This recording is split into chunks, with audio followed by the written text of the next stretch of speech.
Baik, saya ingin membahas tentang cinta kepada Rasulullah Sallallahu Alaihi Wasallam. Ya, sudah sepantasnya kalau kita itu cinta kepada Rasulullah Sallallahu Alaihi Wasallam. Ya Bu, dikatakan di dalam surat 9 di surat At-Taubah, ya di ayatnya 128. Laqad ja'akum rasulun min anfusikum azizun alaihi ma anittum harisun alaikum bil mu'minina raufur rahim. Apa enggak? Fa in tawallau faqul hasbiyallahu la ilaha illahu alaihi tawakkaltu wa huwa rabbul arsyil azim. Kalau berhenti nggak usah ya, dikatakan di ayat ini ya, berat terasa olehnya penderitaan yang kamu alami. Dia sangat menginginkan keimanan dan keselamatan bagimu. Masya Allah. Jadi Rasulullah nggak pengen umatnya itu menderita. Rasulullah nggak kepengen umatnya itu tidak selamat. Rasul pengen selamat kita ini, Bu. Ya, dan salah satu nabi yang bisa memberikan syafaat itu hanya Rasulullah SAW, karena Rasulullah tidak pernah memakai doa akhir yang menghancurkan umatnya, ya Bu. Bahkan ketika Rasulullah SAW dilemparin kotoran, dilemparin batu, ketika ke Taif, doanya Rasulullah ketika malaikat berkata, ya kalau engkau menyuruh aku ambrukin ini gunung, aku ambrukin ini Taif ini pengen diabrukin gunung, apa kata Rasulullah? Jangan, mereka tidak tahu. Ya, aku masih berharap kepada anak keturunan mereka. Masya Allah Bu, padahal Rasulullah sudah sangat berdarah-darah, dilemparin kotoran itu, kotoran hewan dan lain sebagainya itu dilemparin ke Rasulullah. Sampai Rasulullah sibuk apa? Sibuk mengambil darahnya supaya tidak menetes sedikit lagi, ya, tidak menetes ke bumi. Karena malaikat berjanji kalau sampai darah Rasulullah menetes ke bumi, maka kita hancurkan Taif. Rasul sibuk, Bu, biar darah ini gak ada yang netes ke bumi, sehingga para malaikat gak ada yang marah. Coba, demi melindungi umatnya. Karena Rasulullah gak kepengen kita ini umatnya Rasul ini menderita. Ya. Dan bagaimana Rasul cinta kepada kita sampai ketika beliau di akhir hayatnya dicabut nyawanya oleh malaikat Israel. Rasul doanya apa? Doanya Rasulullah SAW, ya Allah, timpahkan seluruh sakit sakaratul maut ini kepadaku, jangan kepada umatku. Umati. Jadi Rasulullah gak kepengen dahsyatnya sakit sakaratul maut itu ditimpakan kepada kita. Beliau ikhlas dahsyatnya sakit sakaratul maut itu ditimpahkan kepada Rasulullah SAW. Begitu cintanya Rasul kepada kita semuanya. Nggak kenal loh sama kita, ya Bu. Rasulullah nggak tahu loh kita. Ya, jadi Rasulullah sangat menginginkan kita itu bahagia bukan menderita. Maka Rasulullah ikhlas Allah menimpahkan seluruh sakit sakaratul maut kepada Rasulullah SAW, bukan kepada kita umatnya. Sakit Bu sakaratul maut itu, ya, seperti ribuan pukulan pedang, sakitnya luar biasa gitu ya. Sedikit lagi ada jamaah saya, ibunya meninggal. Alhamdulillah sebelum meninggal itu beliau bisa memberikan nasihat kepada anaknya, sini pegang kaki ibu, dipegang di kanan, ikutin nanti ya. Jadi ketika malaikat Israel mencabut ibunya itu bisa ngomong Bu. Jadi dari kaki diikutin, jalan sampai di sini berhenti, jangan dipegang lagi, sakit kata ibunya. Sekarang ke kiri, dari kiri diikutin sampai ke sini, sudah jangan dipegang lagi, sakit. Akhirnya dari tangan kanan ya langsung sampai terus sampai di sini, tangan kiri sampai di sini, sudah jangan dipegang lagi, sakit. Baru dari sini itu kata ibunya pegang dari sini, sudah ibu dia udah nggak bisa ngomong lagi, ditarik sakaratul maut dari sini udah naik ke atas. Sakit ternyata luar biasa gitu. Dan luar biasanya lagi, kenapa Rasulullah sampai ikhlas gitu loh Bu ya. Sakit itu ditimpakan kepada Rasulullah semuanya, bukan kepada kita. Padahal sudah sebagian diambil oleh Rasulullah, masih kerasa sakitnya. Syakaratul maut itu luar biasa. Maka kita semuanya berdoa kepada Allah ya. Allahumma inna nas'aluka tulal umuri bi ta'ati wa khtim lana bil amali sholih. Ya Allah, panjangkan umurku dalam ketaatan kepadamu dan tutuplah umurku dalam keadaan aku beramal soleh. Amin ya Allah ya rabbal alamin. Bahasa Indonesia nggak apa-apa. Kita minta doa itu minta husnul khotimah. Ya, kan kita inginnya akhir hayat kita husnul khotimah ya Bu. Amin ya Allah ya rabbal alamin. Ya Bu. Jadi sudah sewajarnya Rasulullah itu cinta. Kita membela cinta Rasulullah SAW. Maka yang pertama itu kita berdoa kepada Allah ya. Cara kita mencintai Rasulullah itu yang pertama berdoa kepada Allah agar Allah menumbuhkan cinta dalam dada kita kepada Rasulullah SAW. Yuk kita berdoa semuanya. Bismillahirrahmanirrahim. Ya Allah, tumbuhkan rasa cintaku kepada Rasulmu ya Allah. Pertemukan kami semua di surgamu dengan Rasul ya Allah. Ya Allah, takdirkan kami semua yang ada di sini mendapatkan syafaat dari Rasulmu ya Allah. Diberikan minuman dari telaga Kautsar ya Allah. Dan diajak dan bertemu dengan Rasulmu di surgamu ya Allah. Amin amin ya Allah ya rabbal alamin. Berdoa ya Bu ya. Jadi biar Allah menumbuhkan cinta kita kepada Rasulullah SAW dalam hati. Itu caranya mencintai Rasulullah SAW yang pertama. Minta sama Allah, berdoa agar di hati kita ini ditumbuhkan cinta kepada Rasulullah SAW. Ya, memang cinta itu awal itu Allah, Rasul, jihad, orang tua, baru yang lainnya. Ya, kadang-kadang kita kebolak.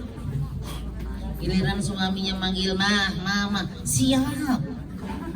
Ya, giliran alarmnya manggil jam 2:30, matiin lagi. Ntar aja jam 4, lumayan masih 1/4 jam. Nggak dapat kalau bangun jam 4 mah. 3:30 masih. 3:30 dapat lah. 3 salam masih dapat itu. 4 salam juga dapat ya. Kita mah setengah jam 4 salam dapat. Iya. Ya. Karena sekarang itu adatnya sudah mulai 20 ya, jam 4.20 gitu. Rasulullah SAW pernah bertanya kepada Umar bin Khattab tentang kecintaan Umar kepada Rasulullah SAW. Ya. Kata Umar apa? Aku mencintai Rasulullah, tapi aku lebih mencintai diriku sendiri. Kata Rasulullah apa? Belum sempurna iman. Ditanya lagi, kata Umar bin Khattab, aku mencintai Rasul dan aku sama dengan aku mencintai diriku sendiri. Belum sempurna. Baru ketika Umar mengatakan aku mencintai Rasulullah, di atas aku mencintai diriku sendiri, baru dikatakan oleh Rasulullah ini adalah iman yang sempurna. Dalam sebuah hadis Bismillahirrahmanirrahim, saya bacakan artinya, tidak sempurna keimanan seseorang sehingga menjadikan aku Muhammad gitu ya, lebih ia cintai daripada orang tuanya, daripada anaknya, dan daripada seluruh manusia. Jadi lebih dicintai daripada anak, daripada orang tua, bahkan daripada seluruh manusia. Baru itu iman yang sempurna. Sudah merasakan cinta? Belum. Ayo. Kan belum sampai segitunya, makanya tadi ingetin, berdoa, minta sama Allah ditumbuhkan cinta kita kepada Rasulullah SAW. Ini yang pertama. Yang kedua apa? Mengenal Rasul. Sudah pada kenal belum dengan Rasulullah? Kalau ditanya ya rukun iman kepada Rasul itu keberapa? Pertama, iman kepada Allah. Kedua, malaikat. Pada Rasul. Aduh, malaikat ketiga, kitab, keempat, baru Rasul. Kelima, hari akhir, keenam baru qadar dan ya. Jadi harus kenal Nabi Muhammad. Ibu kenalnya paling siapa, kakeknya, ya kan? Ya ayahnya, ibunya, pamannya, anaknya aja belum kenal semuanya. Ayo, anak Rasul itu dari istri dua doang, Khadijah dan Maria Al-Qibti. Maria Al-Qibti itu aja baru lahir nggak lama kemudian gitu ya, nggak gede meninggal karena laki-laki. Jadi anak Rasulullah yang laki-laki walaupun yang dari Khadijah juga meninggal. Kenapa? Ibu bisa bayangin kalau anaknya hidup bakal dijadiin pengganti Rasulullah. Makanya anak yang laki-laki nggak ada yang hidup gede. Ya, iya nanti akan dikultuskan ganti Rasul. Padahal Rasul itu kan Nabi yang terakhir, ya kan? Itu Masya Allah. Jadi kenalin Rasulullah. Pada punya buku sejarah Nabi enggak? Allah, gimana mau kenal? Gimana mau tahu ceritanya Rasulullah? Gimana tahu Rasulullah itu cara makan, cara minum, cara tidur? Taunya ya kayak gini yang dipengenin ibu-ibu tuh. Pengajian didengerin doang. Ya, butuh cuman D5. Datang, duduk, dengerin, dan senderan, dan ngantuk. Dan tertawa, dan pulang, dan lupa. Tuh, D7, Masya Allah. Ya, iya. Jadi kenali Rasulullah sehingga kita mengajarkan kepada anak-anak kita ini bagaimana perilaku Rasulullah Sallallahu Alaihi Wasallam.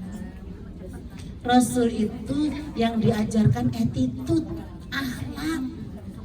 Ya, innama bu'istu liutamima makarimul akhlak. Sesungguhnya aku ini diutus oleh Rasulullah, oleh Allah untuk menyempurnakan akhlak yang mulia.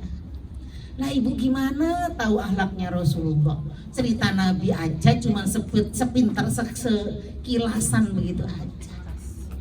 Punya buku dong tentang Rasul gitu. Saya punya yang tebel. Jadi itu yang kedua adalah mengenal Rasulullah Sallallahu Alaihi Wasallam.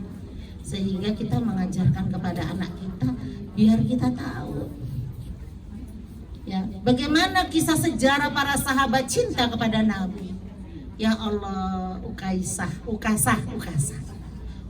itu pernah. Ukasyah, ada yang protes. Ukasyah, ya kisah Ukasyah itu pernah ketika Rasulullah sudah sakit ya mau meninggal dunia. Rasul datang, kemudian Rasulullah bicara, siapa yang barangkali saya punya hutang atau pernah saya sakitin, ya silakan. Sekarang ini minta ditebus, minta balasannya sekarang. Ukasyah naik langsung. Aku pernah kena pecutan Rasulullah Sallallahu Alaihi Wasallam. Aku minta sekarang, ya aku akan membalas Rasulullah Sallallahu Alaihi Wasallam. Itu sahabat-sahabat berdiri semua kesel sama Ukasyah. Rasul itu sudah lemes banget, sudah sakit, tidak sakaratul maut. Gitu. Baik kata Rasulullah. Silakan Ukasyah maju, nanti silakan aku dipukul. Ya Rasul, waktu engkau kena pecutan, aku kena pecutan, aku lagi nggak pakai baju, kena kulitku. Maka aku mohon dibuka bajunya Rasulullah Sallallahu Alaihi Wasallam. Umar itu udah berdiri, udah mau ini sama Ukasyah. Tega amat gitu, Rasulullah lagi sakit sakaratul maut itu. Ya, akhirnya apa? Dibukalah baju Rasulullah Sallallahu Alaihi Wasallam. Ukasyah lari, Ukasyah peluk Rasulullah Shallallahu Alaihi Wasallam. Jadi Ukasyah itu nggak pengen membalas Rasulullah, tapi pengen memeluk Rasulullah Shallallahu Alaihi Wasallam tanpa alas apapun. Dipeluknya Rasulullah Shallallahu Alaihi Wasallam, seluruh sahabat nangis karena nggak semuanya kebagian meluk Rasulullah, apalagi nggak pakai apa-apa. Ya, Rasulullah pun peluk Ukasyah yang begitu cintanya kepada Rasulullah Shallallahu Alaihi Wasallam. Jadi Ukasyah ini pengen mendapat pelukan dari Rasulullah Sallallahu Alaihi Wasallam tanpa Rasulullah memakai baju. Begitu cintanya para sahabat. Bagaimana Abu Bakar As-Siddiq ketika hijrah ke Gua Thur, Rasulullah nggak boleh masuk dulu, Abu Bakar masuk. Lubang-lubang itu ditutupin semua sama Abu Bakar. Ya, habis setelah ditutupin semua kan ada lubang-lubang di gua itu, takut ular, takut kalajengking dan lain sebagainya. Baru Rasulullah masuk. Abu Bakar duduk, Rasulullah tidur di pangkuan Abu Bakar. Ternyata di depan Abu Bakar ada satu lubang yang belum ditutup oleh Abu Bakar dan Abu Bakar khawatir ada yang keluar dari situ. Akhirnya ditutuplah dengan kaki Abu Bakar As-Siddiq. Ya, ditutuplah kakinya ke sana, Rasulullahnya lagi tidur di pangkuan. Dan ternyata Abu Bakar disengat kalajengking saat itu. Sakitnya luar biasa. Abu Bakar nggak berani jerit, kenapa? Nggak mau membangunkan Rasulullah SAW yang sedang duduk di pangkuannya. Abu Bakar nangis sampai menetes kena Rasulullah SAW. Dan Rasul bangun. Kenapa Abu Bakar? Saking cintanya beliau kepada Rasulullah. Ya, jadi lubang ditutup pakai kakinya. Ini Rasulullah ternyata aku disengat gitu. Ya, disengat kalajengking dan nggak berani membangunkan Rasulullah. Saking cintanya kepada Rasulullah SAW. Akhirnya kaki beliau, kaki Abu Bakar ya, dikasih ludah sama Rasulullah, diolesin, sembuh. Bagaimana Ali yang rela menggantikan tempat tidur Rasulullah yang saat itu Rasulullah mau dibunuh. Nyawa taruhannya Ali. Ali itu mirip sama Rasul. Ali, engkau tidur di kamarku. Siap ya Rasulullah. Jadi Masya Allah begitu cintanya ya Ali kepada Rasulullah SAW. Ya, maka ayolah kita tumbuhkan kecintaan kita kepada Rasulullah SAW. Ya, itu manusia yang agung, kekasih Allah, Habibullah ya Allah. Ya, Allah aja sayang kepada Rasulullah. Ya, makanya kita disuruh sayang dan cinta kepada Nabi. Dan orang yang kita cintai nanti kita akan bisa bertemu di surganya Allah Subhanahu wa taala dengan orang yang kita cintai. Makanya tumbuhkan cinta kita kepada Rasulullah biar kita nanti bisa ketemu dengan Rasulullah SAW di surganya Allah Subhanahu wa taala. Kita akan ditarik oleh Rasulullah satu-satu umatnya masuk surganya Allah Subhanahu wa taala. Amin ya Allah. Ya Rabbal Alamin. Jadi ini ya, jadi kita tahu sejarahnya Rasul, sejarahnya para sahabat. Ya, yang selanjutnya apa? Mengikuti Rasulullah SAW.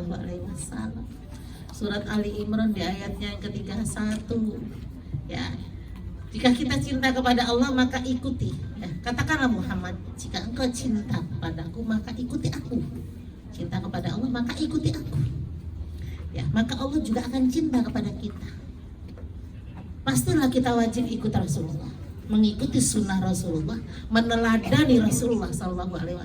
Karena kita nggak tahu, ya Bu, ajaran-ajarannya kecuali dari Rasulullah. Kita tahu sholat dari Rasulullah, kita diajarkan puasa dari Rasulullah. Ya, maka kita wajib mengikuti Rasulullah SAW. Saya mengingatkan 40 rakaat sholat sudah belum? Langsung ada yang sudah, ada yang insya Allah yang sono diem semuanya. Sudah belum 40 rakaat yang diajarkan? Ini minimal, Rasulullah itu minimal sholat 40 rakaat. Kita minimal 17 rakaat. Sholat wajib doang ya. Masya Allah. Ditambah qobliyah ba'diyah, masih bisa nggak di pabrik? Insya Allah bisa tuh. Enak ya. Umi berat kalau duhur. Qobliyah ba'diyah ya. Jadi ayo, tahajud masih sempet kan di rumah? Di sini. Alhamdulillah. Setengah 7 udah. Hah? Setengah 7 udah. Dari tahajud kirain Tuhan. Tuhan setengah 7 udah. Oh iya. Tahajud. Duha jangan ditinggal ya. Minimal 2 rakaat saja. Pengganti sedekah. 360 ruas tubuh kita ini setiap harinya selama matahari terbit wajib dikeluarkan sedekah. Dan 2 rakaat salat duha itu ya mewakili dari sedekah 360 ruas tubuh kita. Makanya minimal 2 rakaat jangan ditinggal. Ya apa ya? Beneran? Doa enggak? Kuliah kulhu. Doanya ngotot banget ya, dikekerut ya kata orang Sunda ya. Ya Allah, berikan rezeki yang masih di atas langit turunkan untuk kami ya Allah, yang di bawah bumi naikkan untuk kami, yang susah mudahkan untuk kami, yang jauh dekatkan untuk kami, yang haram halalkan buat kami. 2 rakaat kuliah kulhu doang. Ya Allah, pinter bener kita ini ya. Minta rizkinya, Masya Allah. Tapi Allah nggak marah tuh, orang diajarinya doanya begitu ya, Masya Allah. Jadi ikuti Rasul, nggak usah macem-macem. Itu saja 40 rakaat aja itu udah luar biasa. Ya, wajibnya 17 rakaat, qobliyah ba'diyahnya kalau mau 12, kalau enggak ya 10. 2 rakaat sebelum subuh, 2 rakaat sebelum duhur, 2 rakaat sesudah duhur, 2 rakaat sesudah maghrib, 2 rakaat sesudah isya. Itu saja udah selamat insya Allah. Dan witir sudah setiap hari. Alhamdulillah. Yang belakang witir kagak. Depan doang yang jawab. Minimal 1 rakaat, pelit amat Umi. Emang sudah belum 1 rakaat tiap hari? Alhamdulillah, 1 rakaat nikmat. Lanjutin jadi 3 rakaat. Trikul 1 rakaat ya.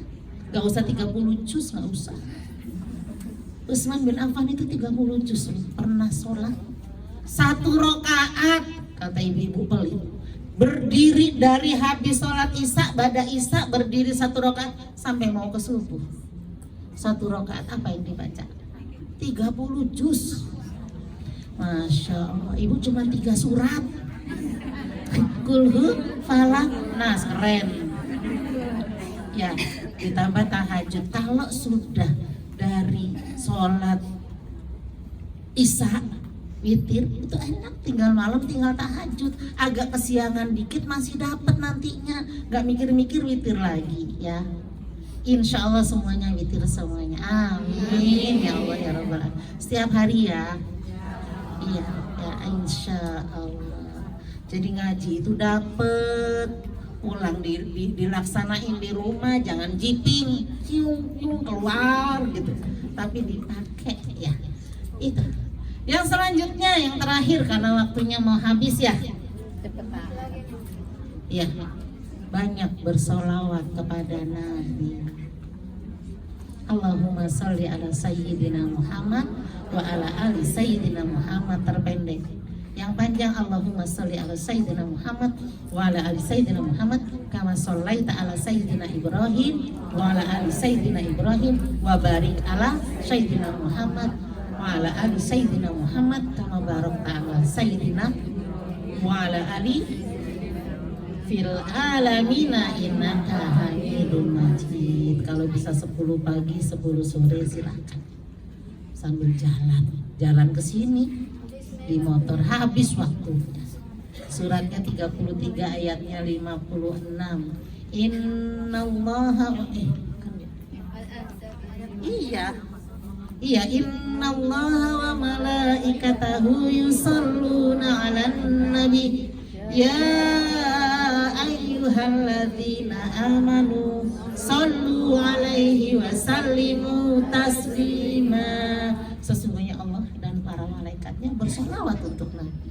Hai orang-orang yang beriman, ucapkanlah salam penghormatan kepada Nabi Muhammad Sallallahu Alaihi Wasallam. Banyak salawat ya Bu, pulang kerja dan berangkat kerja. Baik, itu saja. Mohon maaf lahir dan batin, ada berapa? 1